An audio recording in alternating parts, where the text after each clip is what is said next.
ஸ்ரீதேவி கருமாரியம்மன் புராணத்தில் மலைமகள் திருமணப்படலம் வேதாந்தம் சித்தாந்தம் ஆகியவற்றின் பொருளாகி அதற்கு மேலாய் வீடு பெற்று விளங்கியும் பிரமனும் விஷ்ணுவும் அறியாத பாதத்தால் உயிர்களின் வினையை தீர்த்து காத்து அருள் புரிந்தும் சோதியுருவாய் நின்ற அழகுமிக்க சிவபெருமான் மலைமகளை மனம் புரிந்த கதையை சொல்வதற்கு ஆதியும் அந்தமும் இல்லாத பரம்பொருளாய் விளங்கும் சிவசக்தியின் திருவடி தாமரையை மனத்தில் வைத்து வணங்கிடுவோம். காட்டில் சிவனை கருதி கவி பாடி மீட்டி போற்றி வருகின்ற நாரத மகரிஷி மனமுருக சங்கரனே சோழதாரி தலைவனே என்று போற்றி வணங்கிய வண்ணம் வந்து கொண்டிருந்தார். நெற்றியில் கண் பொருந்திய சோதியனாய் குற்றமில்லாதவனாய் குணங்கடந்து அழியா பொருளாய் விளங்கும் நீலகண்டனே, கற்றவர்கள் கருத்தில் உறும் கருணை செல்வனே, கவிஞருக்கு துணை செய்யும் கலை செல்வ, நல்ல தவச்சிரேஷ்டர்கள் உள்ளத்தில் நிறையும் நாயகனே, உன் திருவிளையாடலை யார் அறிவார்கள், யார் உணர்வார்கள்? பற்றில்லாத யோகியரின் பக்திக்கு அருள் புரியும் பரசிவனே போற்றி போற்றி. சங்கரனாகவும் சதாசிவனாயும் உலகத்தை காக்கின்ற முழுமுதலாயும் சோதித்தன்மையுற்று மங்களனாயும் திருமாலும் பிரம்மனும் அறியாத பெருமையுடையவனே, நெற்றிக்கண்ணை பெற்று நல்லவுடன் விளங்கும் திருவாதிரை நட்சத்திரத்தோய் எண்ணில்லாத குணங்களை உடையவனாய் அறிவு ஒளியாய் அமர்ந்த பெருமையுடையவனாய் தாமரையில் வசிக்கும் சரஸ்வதியும் லட்சுமியும் பணிந்து போற்றும் பரமசிவனே போற்றி போற்றி. இவ்விதமாக பலமுறையும் இறைவனை சிந்தித்து நல்ல பாடலை பாடி செல்லும் போது நாரத மகரிஷியானவர் மலையரசனின் அரண்மனைக்கு செல்ல காவலர்கள் அரசருக்கு சொல்ல அரசன் நாரத மகரிஷியை வருக வருக என்று உபசரித்து கூறுகின்றான். நாரத மகரிஷியே, எந்த பிறவியில் நாங்கள் செய்த தவமோ, எங்கள் முன்னோர் செய்த தவமோ, உயர்ந்த ஞான முனிவராகிய தாங்கள் இன்று என் மகற்கு திருமண ஆலோசனை செய்கின்ற இந்த நேரத்தில் நீர் வந்தீர்கள் என்று அவரை உயர்ந்த ஆசனத்தில் அமர வைத்து பன்முறையும் பணிந்து போற்றி நின்றான். அப்பொழுது நாரத மகரிஷியானவர், பனிமலை சாரலில் திருநாட்டை ஆளும் அரசனே, உன் மகற்கு பனிமலையில் உறையும் பரமசிவனே மாலை சூட்டுவான். அதற்கான காலம் நேர்ந்தது. நான் திருக்கயிலைக்கு சென்று சிவபெருமானுக்கு சொல்கிறேன் என்று எழுந்து யாழை மீட்டி பாடல் பாடி கைலாயத்தை நாடி செல்லுகின்றார் நாரத முனிவர். சிவபெருமானை துதிக்கின்றார். ஆரணனே மறை நான்கும் துதிக்கின்ற அந்தனனே அகிலமேலாம் நிறைந்த சோதி, பூரணனே புண்ணியனே புகழறிய கலைஞான வித்தகனே பரமதேவ, காரணனே காரணமும் காரியமும் கடந்த நிலை கணமோன சித்த நாத, நாரணனும் துதிக்கின்ற நாத அந்த நாயகனே என்று இசைத்து கையிலை சார்ந்தார்.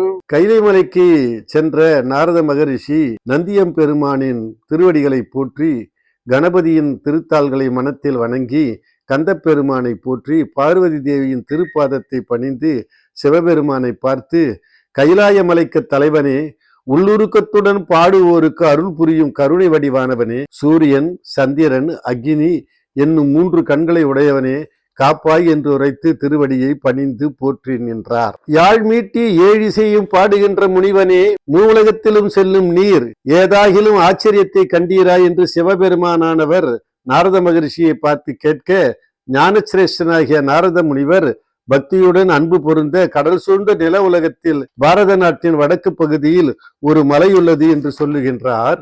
மலையை எடுத்த நாட்டை ஆளும் பர்வதராஜனின் மகள் அழகும் நாணமும் கற்பும் பெற்றவளாய் நின் இடப்பாகத்தில் உள்ள சக்தியின் அம்சம் வாய்ந்தவளாக காட்சி தரும் அவள் உனது வரத்தால் பிறந்தவள். ஆதலின் அவளை நீ மனம் புரிதல் நல்லது என்று நாரதர் கைலை பெருமானுக்கு உரைத்தார்.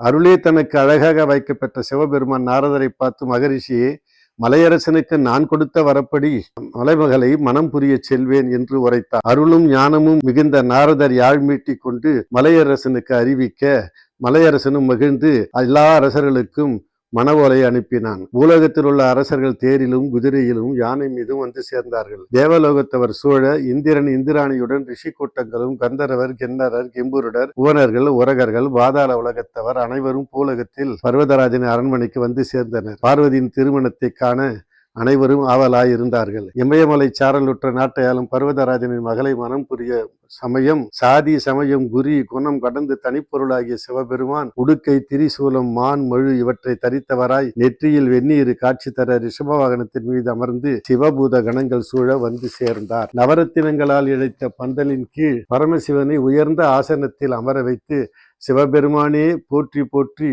என்று தங்கள் வரத்தால் நாங்கள் பெற்ற அழகு மிகுந்த இமயமலை அரசனின் மகளை உங்களுக்கு அளிக்கும் பேறு பெற்றது எங்கள் தவப்பயன் என்று சொல்லி வணங்கி மலைமகளை அளிக்கும் போது சிவபெருமான் மகிழ்ச்சி அடைந்து பூவுலகில் என்றும் நின் புகழ் நிலைக்க வேண்டும் என்று அரசனுக்கு ஆசி அளித்தான். பல உலகத்து மக்கள் எல்லாம் திருமணத்தை காண வந்தபோது தெற்கு உயர்ந்து வடக்கு தாழவும் எல்லோரும் பயந்து நடுநடுங்கி இது என்ன ஊழிக்காலமோ என்று எண்ணி வருந்தும் போது எல்லாம் வல்ல சிவபெருமான் அகத்தியரை அழைத்து வடபுலமும் தென்னாடும் நல்லபடி பொருந்துமாறு சமம் செய்ய தென்னாடு செல்லுக என ஆணையிட்டான். சிவபெருமான் கட்டளையை கருத்தில் கொண்டவராய் இரு கரமும் தலைமீது கூப்பிய வண்ணம் அகத்தியர் சொல்லுகின்றார். நெற்றிக்கண் படைத்த பரம்பொருளே, தங்களுடைய திருமண கோலம் காணுதற்கு உலகமெல்லாம் இங்கு வந்த போதிலும் இந்த பாவி மணக்கோலம் காண வாக்கியம் இல்லாமல் வெளியே செல்ல நேர்கிறது. இது தங்கள் திருவுள்ள கருணைதானோ என்று கலங்கும் கண்களில் நீர் வழிந்து ஒழுக நாக்குழறச் சொன்னார். அன்பு உள்ளத்தால் எப்போதும் என்னை நினைக்கும் எனது அன்ப, அஞ்சாதே, கவலையை விட்டொழிப்பாயாக. உலகத்தின் நன்மையை கருதி பாரத நாட்டில் தெற்கு பகுதியில் உள்ள தொண்டவள நாட்டு திருவேற்காட்டில் இன்று எல்லோருக்கும் கிடைக்கும் காட்சி உனக்கு திருவேற்காட்டில் கிடைக்கும் வண்ணம் நான் அருள் புரிவேன். கவலைப்படாதே. நம் ஆணையின் நெறிமுறைப்படி வடநாடும் தென்னாடும் சமமாக நிலை பொருந்தும்படி செய்வாயாக என்று உரைக்க அகத்திய முனிவனும் விடைபெற்று வடக்கிலிருந்து தெற்கு நோக்கி நடந்து சென்றான். சிவபெருமான் திருக்கல்யாண கோலம் கொண்ட போது தேவர்கள் மலர்மாறி பொழிந்தனர். இது மகத்துவம் மிகுந்த திருமணம் என்று பர்வதராஜன் மேனையுடன் மகிழ்ச்சி அடைந்தார். திருமால் மனமகிழ்ந்தார். பூலோகத்தவர்கள் எல்லோரும் கண்டு 2 கண்களிலும் ஆனந்த கண்ணீர் சொரிய சிவசக்தி திருமண காட்சியை கண்டு மகிழ்ந்தார்கள். யுகாந்த காலங்களில் தோறும் அற்புதம் செய்து வரும் இந்த வல்லவனின் மேன்மையை என்ன என்று சொல்லும் தரமன்று என்பதாம்.